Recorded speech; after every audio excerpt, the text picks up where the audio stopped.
Yo, what is up? Hope you're doing well, and welcome to module number 5, where we're going to discuss emotional intelligence, resilience, and mindset. No one is really born with all of these skills. These are things that we learn and develop over time. And I think that these are key life skills that, when developed, will help you in anything that you want to pursue in life, whether that be anything sort of a professional endeavor, going into a certain career, grad school, any sort of academic opportunity, or something in your personal life where you want to build side projects, or you want to start a family, or you want to have something for yourself, regardless of whatever it is that you want to pursue. These skills can truly help you get to that next level. With that said, let's dive into what emotional intelligence is, and that's the ability to recognize, understand, and manage your own emotions. In addition, it encompasses, to an extent, the ability to recognize, understand, and hold space for other people's emotions as well. Having emotional intelligence is crucial for both personal and professional success, like I mentioned, because it influences important aspects like our decision making process, our critical thinking, how we speak to others, how we enter and lead certain teams or lead certain spaces. It leads to better communications overall, better conflict resolution, and helps you become a better human by practicing empathy and being able to place yourself into someone else's shoes to consider what their perspective or what their experience is like.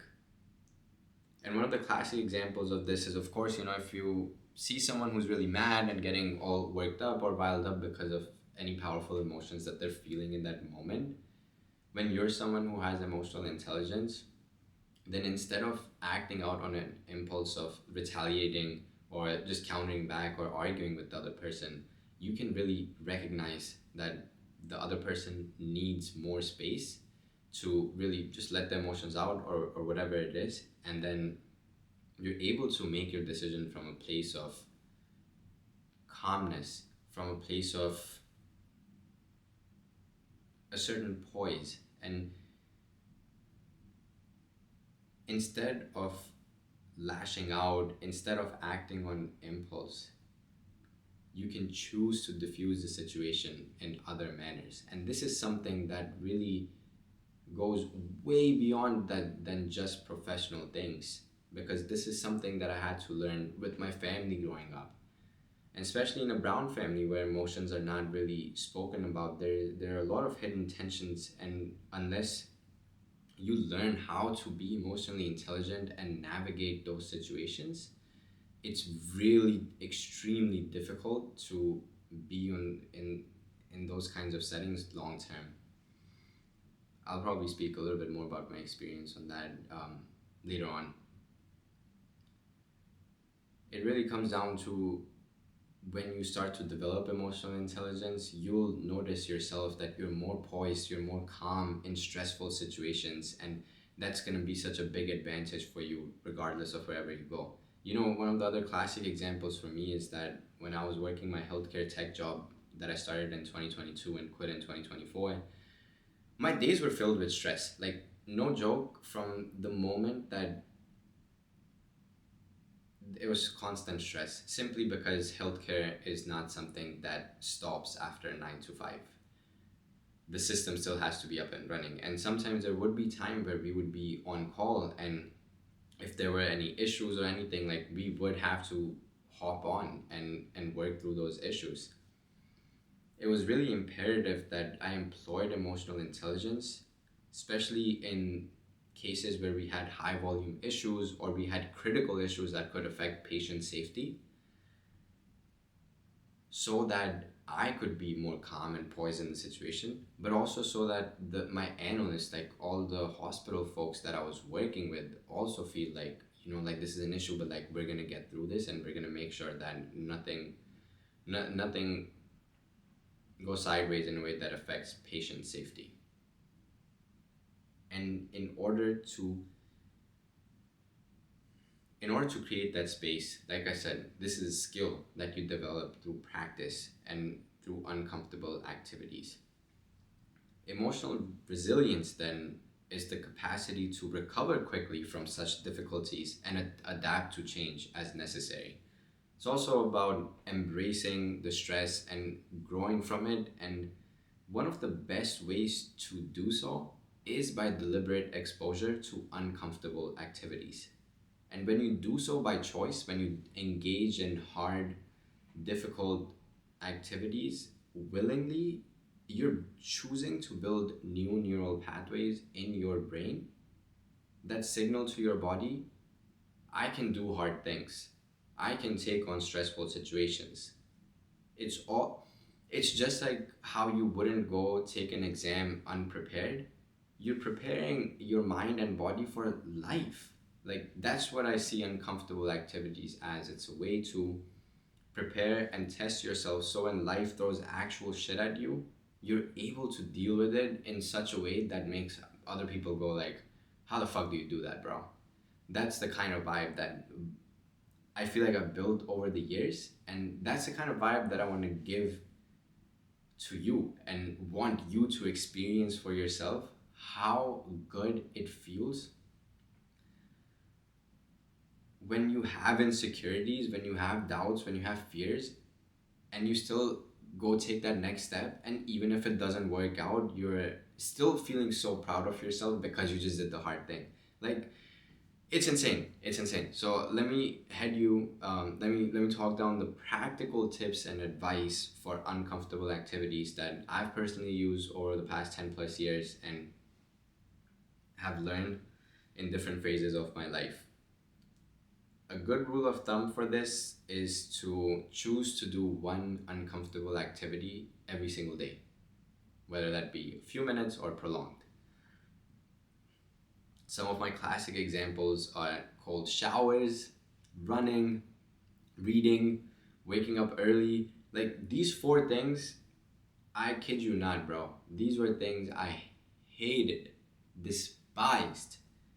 Cold showers. When I was younger, I was living in India, and in India, we don't have, or at least back in that time, even in the cities, we didn't have hot water like 24/7. We would have to like turn on this piece of equipment that heats up a certain amount of water. So when you want to shower or you want to take a bath, like you wait 10-15 minutes for the water to get heated up, and then you only have a specific amount to use, right?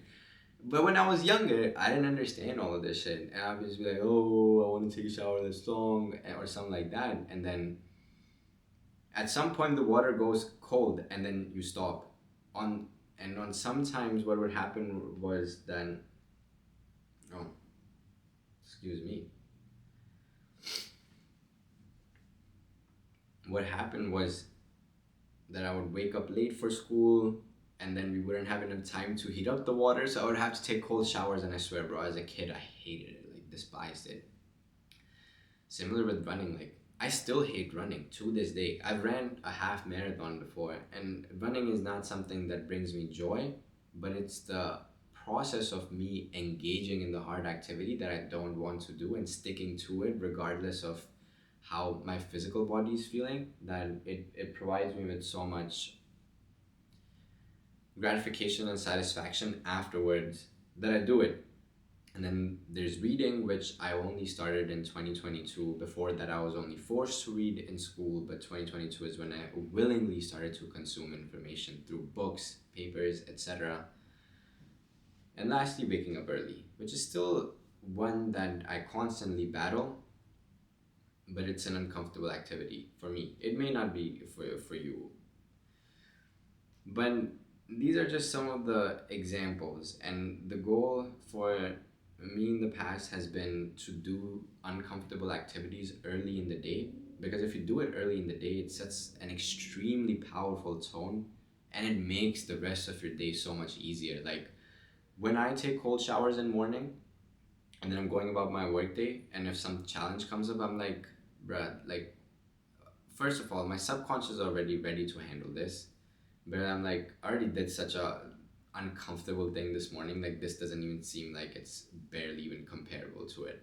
Like that's the kind of mindset that we're trying to foster and trying to build. Again, these are pathways in your brain, these are habits, routines that we're building so that it becomes part of your natural lifestyle and programming. It's not about just starting an activity, reaping the benefits, then stopping it. No, it's about integrating it in your lifestyle in a way that it benefits you, it helps you, while also continues to challenge you.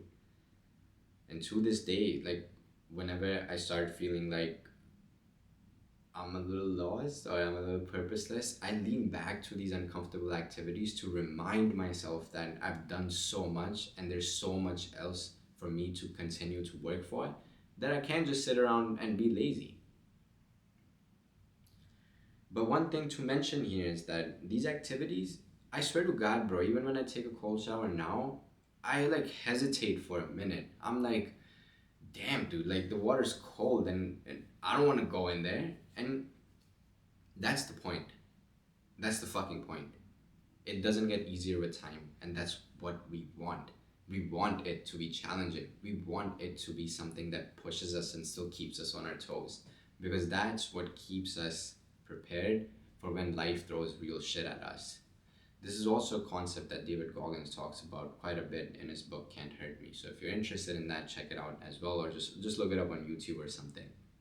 And that wraps up the portion for some of the practical tips and example uncomfortable activities. But you can pretty much apply this for anything in your life. Like you get to you know yourself best, and you get to decide, okay, what's the uncomfortable activity that I want to push myself for.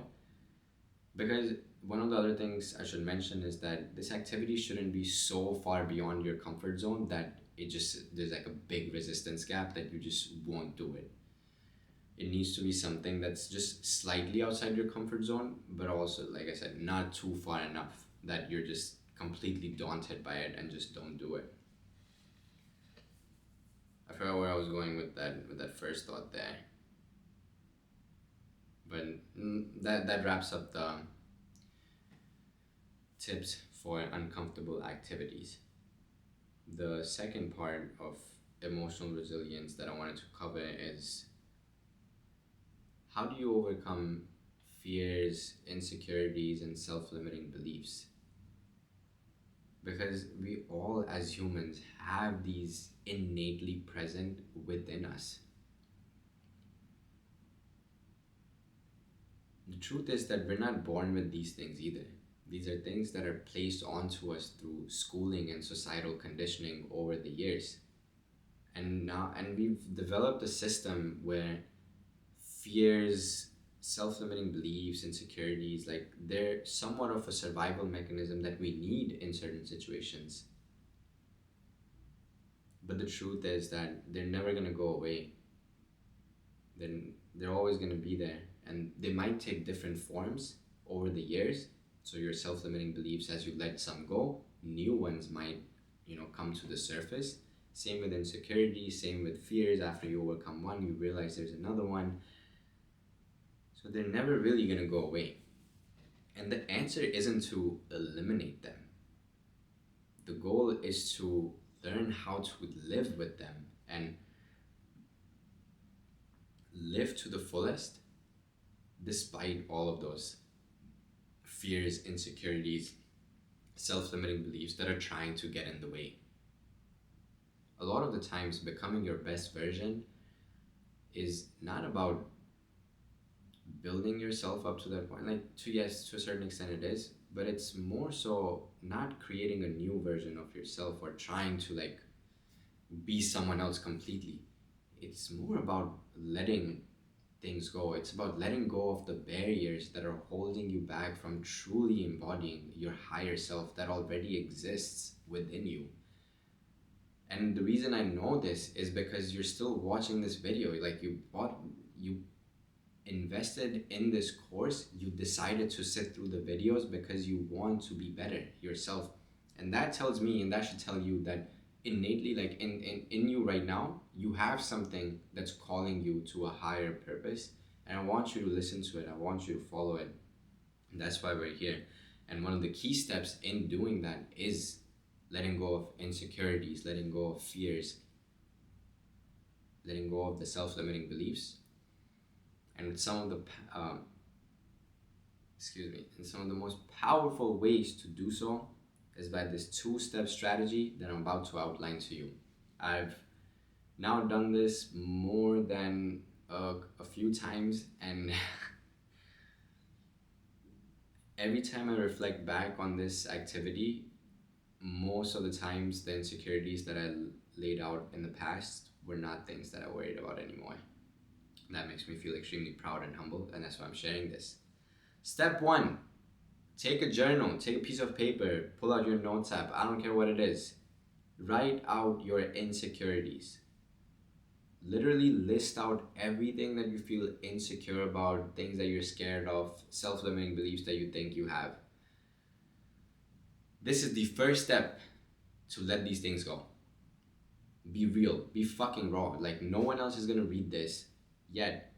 And in order to overcome these, you have to be willing to accept and embrace your insecurities and your flaws.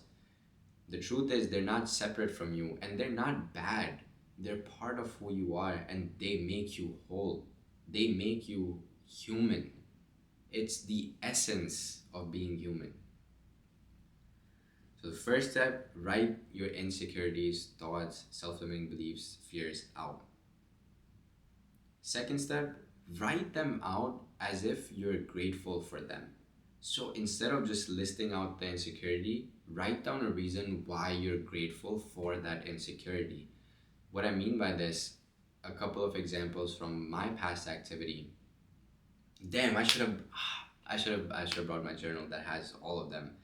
But you can also look my video up on YouTube. I've posted this publicly before. If you just look up how to overcome insecurities. If you're here, you know I have my channel and everything, so I'm sure you'll figure it out. But one of the examples that I'll use now is I'm grateful for the asymmetry in my physical body because it keeps me pushing harder in the gym.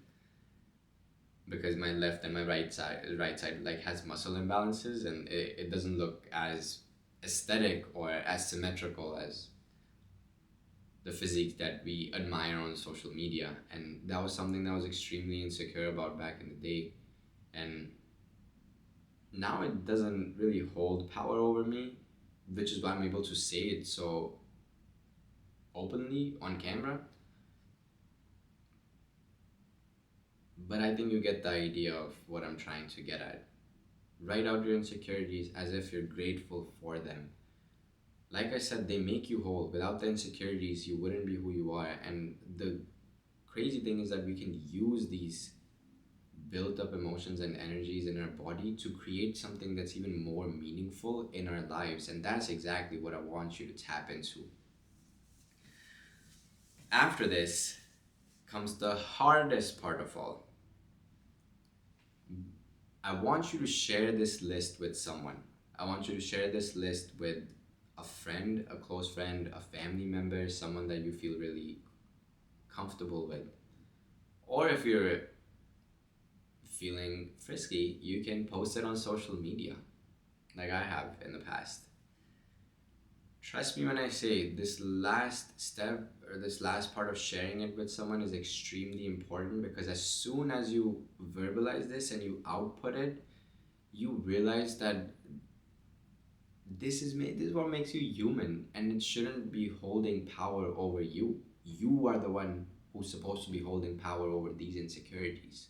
So make sure you step into that role of yourself. Like I said, share with a friend, share with a family member, I don't know, whoever you feel comfortable with.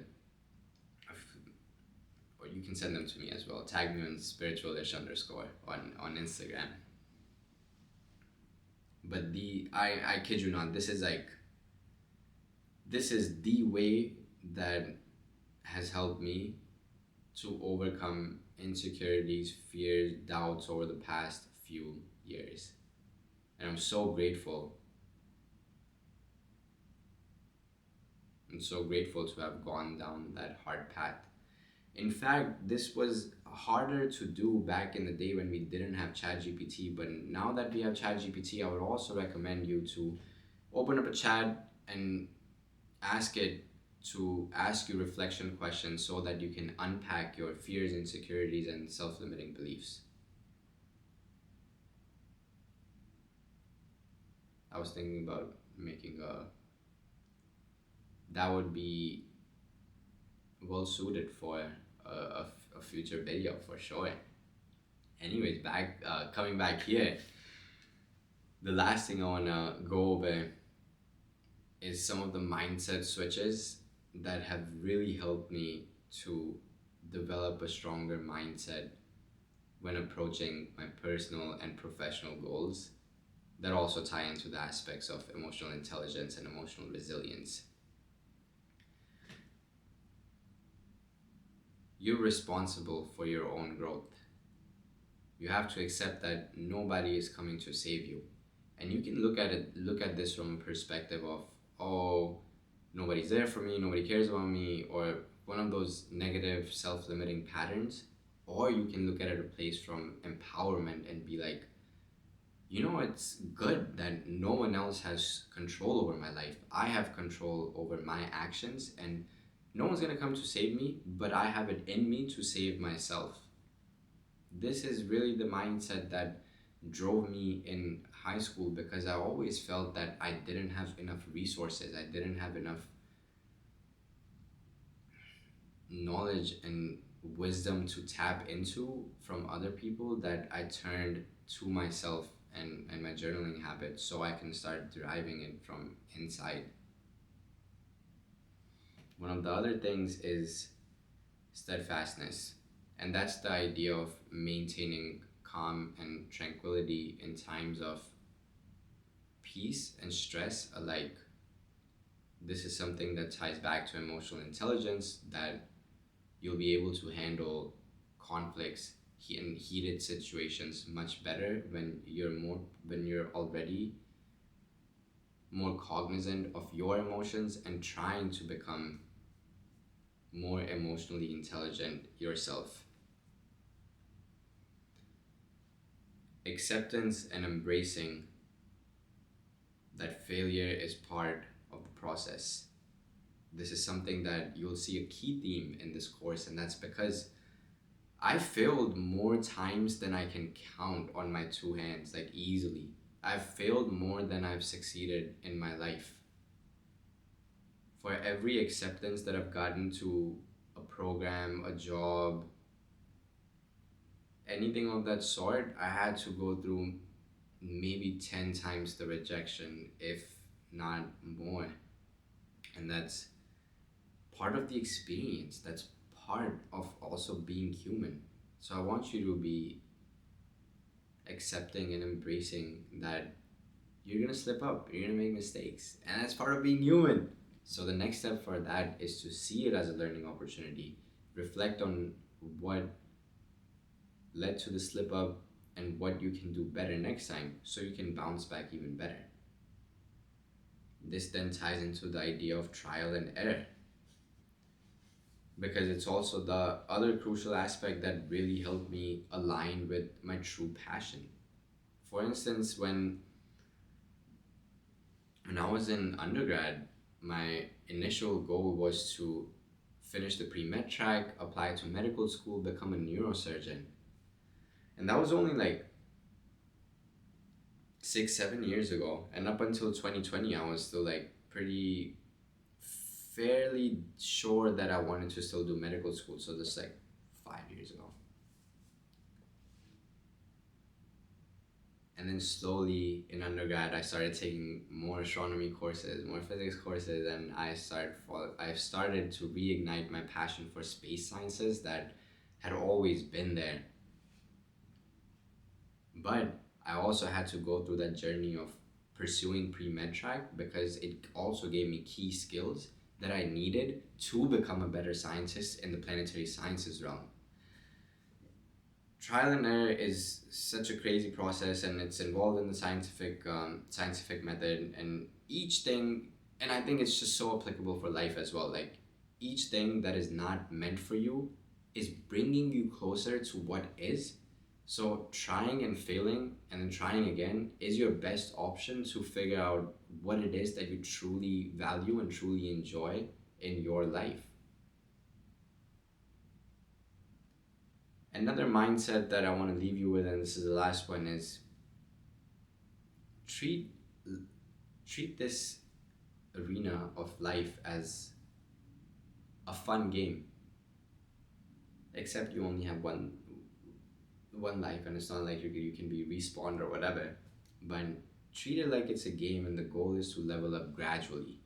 When we play games, or when we build skills, when we read, whatever it is that you do, we usually take a step by step approach. It's hard to jump from level 1 to level 100, but it's easy to go from, or it's simpler to go from level 1 to level 2, level 2 to level 3, 3 to 4, 4 to 5. And this gradual growth is exactly what we need to be aiming for. There's no need for massive leaps. There is no need to skip level 1s through 99, when that's going to give you the experience and make you the person that's truly capable and truly embodies level 100.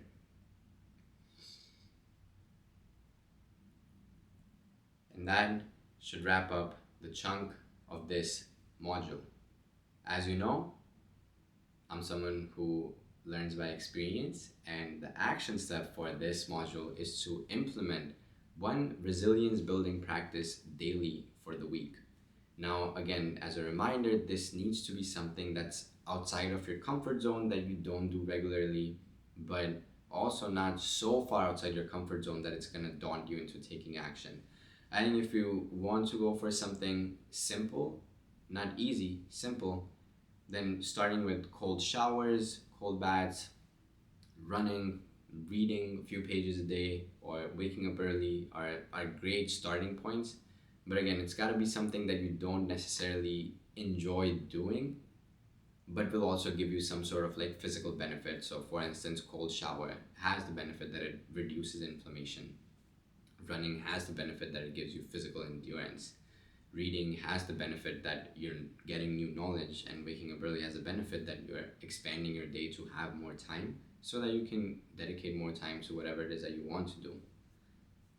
So that combination of uncomfortable but benefiting needs to be there. And reflect on how, when you do this activity, it affects your mood and perspective throughout the day. So try it out. So maybe one day, if you're implementing this for a full week, some days you can try in the morning, some days you can try in the evening. This ties back into the idea of trial and error. And as always, when you try it out, whenever you're implementing any sort of action step from any of the modules, including this one, tag me on Instagram at spiritual-ish_ when you do so. I would love to follow along your journey. With that said, we are officially wrapped up with module number 5. In the next module, we'll cover another crucial aspect of meaningful success, which often gets overlooked, and that is the power of purposeful relationships and connections. I'll see you there.